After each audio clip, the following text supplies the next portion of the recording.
Hello, আমি আপনার কাছে কিছু প্রশ্ন রাখতে চাই এবং আপনাকে মনোযোগ দিতে অনুরোধ করতে চাই। প্রথমত, সোনা এত মূল্যবান কেন?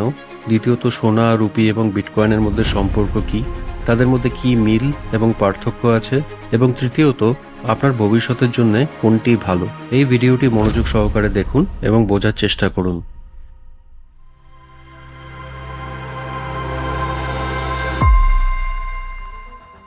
আমি ভারতের প্রতিটি নাগরিককে অনুরোধ করছি যে একবার ভেবে দেখুন কেন সোনাকে এত মূল্যবান মনে করা হয়।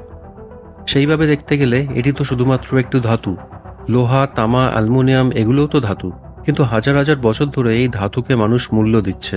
ভারতীয়দের চেয়ে এটি আর কেউ ভালো বুঝতে পারবে না, যাদের ঐতিহাসিকভাবে সোনার পাখি বলা হয়।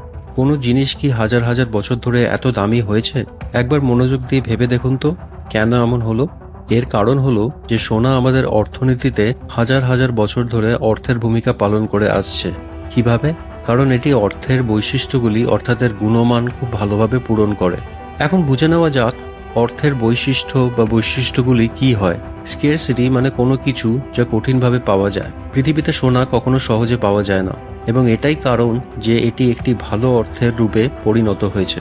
বিভাজাত্য মানে ছোট এবং বড় অংশ উভয়ই ব্যবহার করা যায় সোনার ক্ষেত্রে। সোনার একটি বিশেষ বৈশিষ্ট্য হলো যে এটি খুব ছোট মিলিগ্রাম থেকে হাজার হাজার টন পর্যন্ত ব্যবহার করা যায়। স্থায়িত্ব মানে সময়ের সাথে জিনিসের খারাপ না হওয়া। সোনার ঔজ্জ্বল্য হাজার হাজার বছর ধরে অক্ষুণ্ণ থাকে এবং এটি কখনো নষ্ট হয় না। পোর্টেবিলিটি সোনার একটি অসুবিধা, কারণ এটি একটি ভারী ধাতু, যার ফলে সোনাকে এক স্থান থেকে অন্য স্থানে নিয়ে যাওয়া খুব কঠিন এবং ব্যয়বহুল হয়ে যায়। হাজার হাজার বছর ধরে সোনা অর্থের ভূমিকা পালন করে গেছে, কিন্তু তার এই একটি অসুবিধার কারণে অর্থনীতিতে এই সমস্যাকে সমাধান করতে সরকার এবং ব্যাংককে একসাথে একটি সমাধান বার করতে হয়। এই সমাধানের নাম হলো ফিয়াট মুদ্রা, অর্থাৎ ডলার, পাউন্ড, রুপি ইত্যাদি। নাও বুঝে নেওয়া যাক এই ডলার, পাউন্ড বা রুপি অর্থাৎ এই ফিয়াট মুদ্রাগুলি কি। ফিয়াট মুদ্রা একটি কাগজের টুকরো, তা ক্যাশ নোট হোক বা ব্যাংক অ্যাকাউন্টে জমাকৃত অর্থই হোক। 1971 সালে মার্কিন প্রেসিডেন্ট রিচার্ড নিক্সন ফিয়াট মুদ্রার পেছনে সোনার সমর্থন তুলে নেন।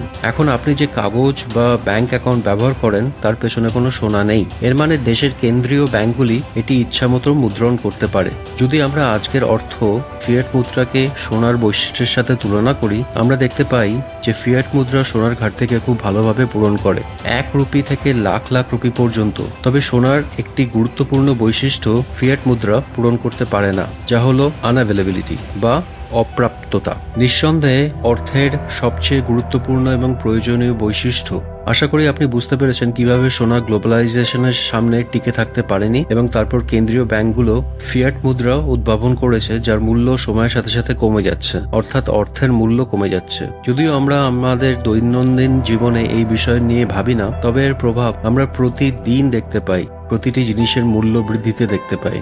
এই সমস্যার সমাধান আনার জন্য অনেক কম্পিউটার বিজ্ঞানী এবং অর্থনীতিবিদ গত 30-40 বছর ধরে কাজ করে যাচ্ছেন। এরপর হঠাৎ 2008 সালে সাতোশি বিটকয়েন পরিচয় করিয়ে দেন। বিটকয়েন একটি বিকেন্দ্রিত ডিজিটাল মুদ্রা, যা কোনো সরকার বা কেন্দ্রীয় কর্তৃপক্ষ দ্বারা নিয়ন্ত্রিত হয় না। সাতোশি নাকামোতো 2009 সালে এটি আবিষ্কার করেছিলেন এবং আজ এটি একটি বিপ্লবে পরিণত হয়েছে। বিটকয়েনের সবচেয়ে বড় বৈশিষ্ট্য হলো এর সীমিত সরবরাহ।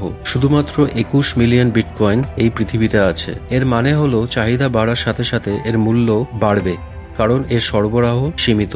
আজ বিটকয়েনের বিশ্বব্যাপী গ্রহণযোগ্যতা আর তার বিকেন্দ্রীকরণ এর জন্যই হয়েছে, এবং ওপেন লেজার ভিত্তিক হওয়ার কারণে বিটকয়েনের লেনদেনের সীমানা, বিধিনিষেধ এবং ভৌগোলিক সীমারেখার বাইরে করা যায়, যা আপনি পৃথিবীর যে কোনো কোণে তাৎক্ষণিকভাবে নামমাত্র ফি দিয়ে করতে পারেন। এটি ক্রস বর্ডার পেমেন্টের জন্য আদর্শ, কারণ এটি ঐতিহ্যবাহী ব্যাংকিং ব্যবস্থার প্রয়োজনীয়তা দূর করে এবং মানুষকে আর্থিক স্বাধীনতা দেয়। আজ অনেক বড় বড় ব্যবসা, অনলাইন স্টোর এবং পরিষেবা বিটকয়েনকে একটি পেমেন্ট পদ্ধতি হিসেবে গ্রহণ করেছে, যার ফলে এর বিশ্বব্যাপী গ্রহণযোগ্যতা দ্রুত বাড়ছে। বিটকয়েন তাদের জন্য অ্যাক্সেসযোগ্য যাদের ব্যাংক অ্যাকাউন্ট নেই, তাদেরকে সাহায্য করছে। এটি বিশ্বব্যাপী আর্থিক অন্তর্ভুক্তি এবং অর্থনৈতিক ক্ষমতায়নে সাহায্য করছে।